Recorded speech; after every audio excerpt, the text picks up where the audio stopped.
Hey guys, Amanda, the ever hopeful gardener here with your new gardening best friend. Do you find yourself constantly searching for your garden tools? Are you ready to see what's the newest thing on the garden scene? Today, I'm going to show you how you can never lose your garden tools again. Meet the Swift panel. The Swift panel is a metal stainless steel grid that fits perfectly on a T-post that you likely already have in your garden. The Swift panel with this beautiful Swift blocker logo fits right on the top of a T-post. It has a notch cut out so that at the bottom it fits flush, and it even comes with a bracket that keeps it from moving in the wind.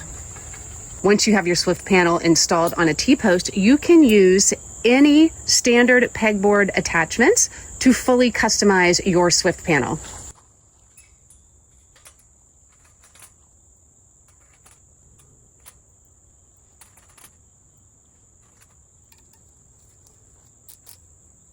You can even zip tie some type of cup or receptacle on your board for things like landscape pins, plant labels, and art line markers.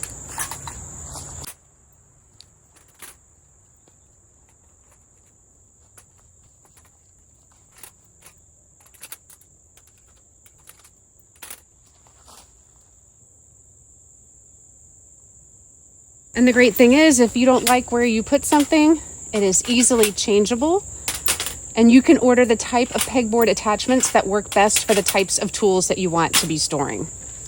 And because I know some of you are going to say, you shouldn't leave your tools out in the elements. Well, to be honest, I've been gardening for 17 years and I have never not left my tools out in the elements. So this is how I stay organized. My husband loves it because when he comes out to the garden on the rare occasion, he knows exactly where to go to find the tool that he might need. I also bet some of y'all are going to talk about this idea, where you purchase a mailbox and you can mount it somewhere in your garden and keep your tools in there. But truth be told, I've never used this. I've had it here for probably 4 years. It's just not big enough and the tools get all jumbled together and I just don't like it. I've linked the Swift panel in the caption, and I've also included links to pegboard attachments and my favorite garden tools.